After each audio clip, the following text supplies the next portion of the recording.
And joining us, of course, is Deputy Cheif Secretary of the Tobago House of Assembly, Dr. Faith B.Yisrael. Pleasant good evening, ma'am, and welcome once again. Good evening, and thanks for having me again. It's always a pleasure to have you on. Um, 3.5 hour budget presentation yesterday by the Chief Secretary. Mr. Augustine said he hopes, with an upcoming election, that the Finance Minister will be generous. And for fiscal 2023 to 2024, the Tobago House of Assembly is asking for 3.956 billion, with recurrent expenditure at 2.8 billion and 1.002 billion for development program expenditure, 91.9 million for URP, and 43.8 million for CPEP. The Chief Secretary said this is a simple request to central government for Tobago to manage its affairs in the next fiscal year. It sounds wonderful, Dr. Israel. It really, really does. But again, it hasn't been easy for Tobago. Tell us, what are your expectations with this request? Yes, it sounds good. It is reasonable, and I am hoping that, as the Chief Secretary said, the Minister of Finance and the entire cabinet, that is, will see favor and would see wisdom in what we have presented. Over the last couple elections, this would be our last couple budget presentations, I'm sorry. This would be our third budget presentation since we've come into office. We have very closely estimated what the national budget would be, and we have made requests that I think were fair. Let me explain what I mean by that. In this case, the Secretary for Finance is asking for about 5.8% of the national budget. And that is truly because we are about that same figure in percentage-wise of the population of Trinidad and Tobago. A couple years ago, or over 20 something years ago, when Mr. Charles was Chief Secretary, the Dispute Resolution Commission basically ruled and said that the Tobago House of Assembly should get at least 4.03% to 6.9%. And our understanding of that is that the 4.03% came strictly from population size. So at that time, Tobago was 4.3% of the national population. The population size has since grown. We are up to 5 point something percent, and that is where we are asking at this point, just to be fair. Yeah. Because that is all we are asking for, fairness. Yeah, and it has grown continuously from 4.58%, I believe, in 2011 to, I believe, 5.05% in 2022. So it is, of course, growing continuously. So I think that is fair as well. Now, there are statements that are being made, and I know this is, I'm hearing it from the PDP political leader about, showing what has been done as far as large developments and what have you. And I looked at that as being a bit disingenuous because it was quite clear and laid out that many of those large projects will be undertaken without even any consultation or any sort of participation by the THA. So why call on the THA led by Mr. Augustine, knowing quite well, how the breakdown goes? Well, I think the leader of the PDP is being, I am not sure what his situation is, because he has actively chosen to remove himself from the executive of the Tobago House of Assembly, where he had a direct say, where he had direct input, where he was second in command at that point, to move himself over to the opposition and minority bench, where all he does is talk. And maybe that is because he recognized during that first year or so that it does take actual hard work to do what we need to do, when in fact all he is able to do is talk. But if you look at the track record of the Tobago House of Assembly over the last 2.5 years, we have actually done quite a bit, given all of the hindrances and all of the roadblocks that we have come up against.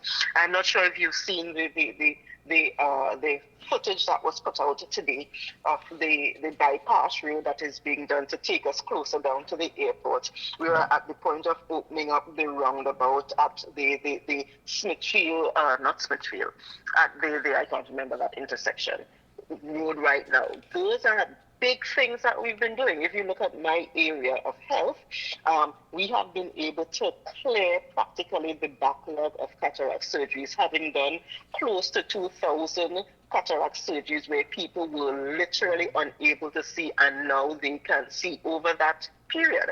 And we've been doing stuff like that in every single area. So I do not know that anyone who is honest, anyone who is actually paying attention to what we've been doing in Tobago, recognizes that we've done quite a lot with the limited resources that we've been given thus far. Yeah, and of course, take in consideration coming into office, you were strapped with expenditures where there were no documentation, lack of transparency, and exactly you had, of course, to deal with these challenges and see how best you can bring about some sort of economic balance and still take care of the needs of the people of Tobago. Where are we at with that now? Because I mean, that was quite a bumpy ride coming in. Well, we are still on that road, and it's still very bumpy. If you remember when we came in and we did the calculation, it was actually close to $1 billion of debt that we met. We've been able to pay down some. In the last fiscal, during the mid-year review, we got $100 million that was used to pay for contractors that we met. In many instances, the contractors we had to verify that what they claimed was what actually happened, and given that there was verification, we were able to pay some of those. But I'm glad you raised that point, because in this year's mid-year review, we also asked for another $100 million to help pay off some of those contractors who are not contractors that we met. We created. This is debt that we met when we got here. And in the mid-year review, we got zilch, $0 to help pay off those contractors. Although over the last year, we have actually been trying to pull monies from wherever we are pulling them from to keep paying off those bills. So you are right. It is one of those things that we have to do a delicate balancing act. We need to continue paying the contractors that are owed, but we still need to continue with the development that needs to happen on the island. Yeah, and of course, the Chief Secretary has some concern about the TTRA, which is the Trinidad and Tobago Revenue Authority. He says that he wants to meet with the Prime Minister urgently to discuss them.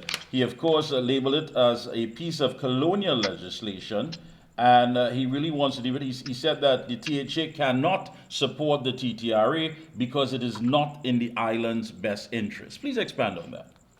Sure.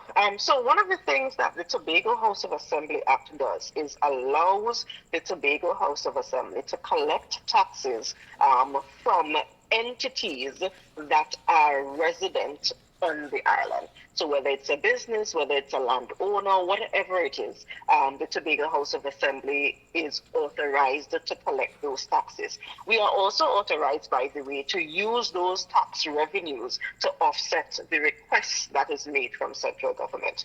What we've noticed is that the wording within the legislation pertaining to the TTRA seems to completely ignore the fact that the Tobago House of Assembly is an entity that exists right now and should be factored into the governance structure of this revenue collection agency.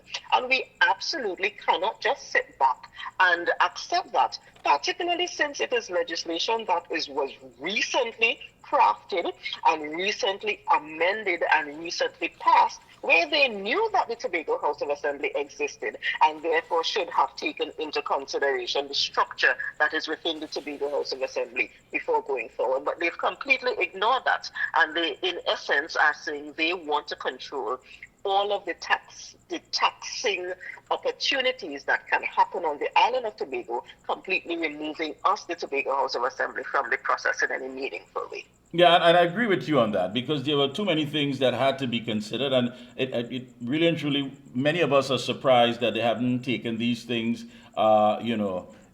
and looked at it, when you look at the fact that there are so many properties that are still in the names of other individuals rather than in the names of Tobagoanians who own and occupy these properties. And I know that the Chief Secretary said that intends to establish a legal property desk to assist people with the burden of administrating their property as a result. Now, all of these things should have been taken into consideration. It should have been taken into consideration, but you are saying that the government really does not care about the burden that it is then placing on families, the burden that it is placing on communities, simply because it believes that it is going to tax its way into prosperity, which is a model that has never worked. It is not fair.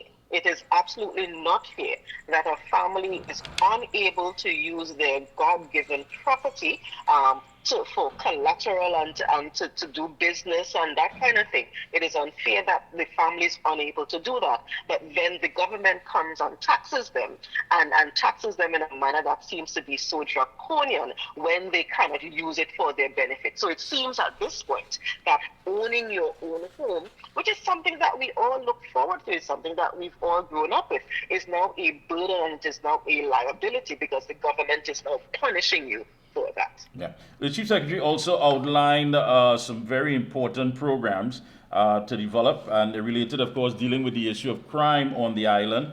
He made it quite clear that the THA is prepared to do whatever is necessary to stop the current trend of violence. And of course, this really and truly has to be something that has to be made a priority, especially when dealing with tourism. People must feel and must have that confidence that Tobago is a safe zone.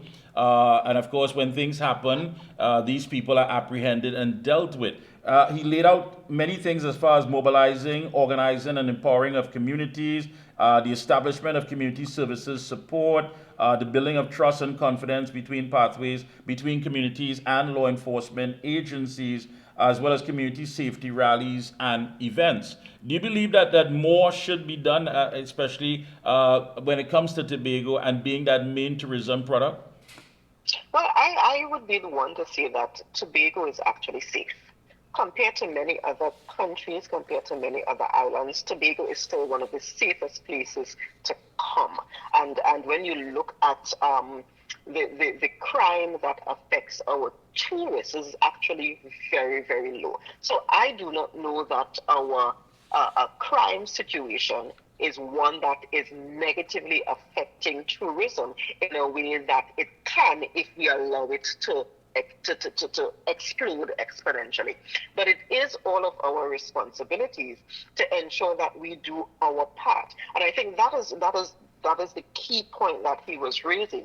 Every single one of us, in whatever sphere we are in, has to do our part to ensure that we do not raise criminals, to ensure that we do not encourage criminality, and to ensure that if criminality exists, that it is caught and it is dealt with swiftly. And that is what I think he was bringing to the table, that all of us need to do our part. Let me ask you finally, Deputy Chief Secretary. I mean, it has been challenging so far, but what would you say would be the biggest success story since coming into office for you and your team?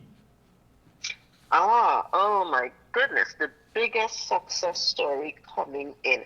I think that we are actively allowing Tobagonians to dream with us and to see this island as the greatest little island and to see that they are actively involved in creating this paradise that we are trying to develop. Remember, our vision is to make Tobago the greatest little island on the planet. And it takes every one of us to do that. It takes every one of us in our individual spheres to do that. And I think that Tobagonians were beaten so far, so badly before.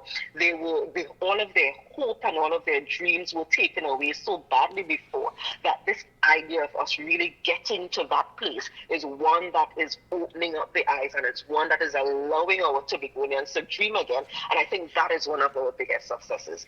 We just need to then put the other pieces, the infrastructure, the health, the education, and all of the other pieces that it takes to get us. But the human capital is critical, and we are starting with that. All right. And I have to ask you this. What do you think is, how are you perceived, you and your entire team perceived by the Tobagonians?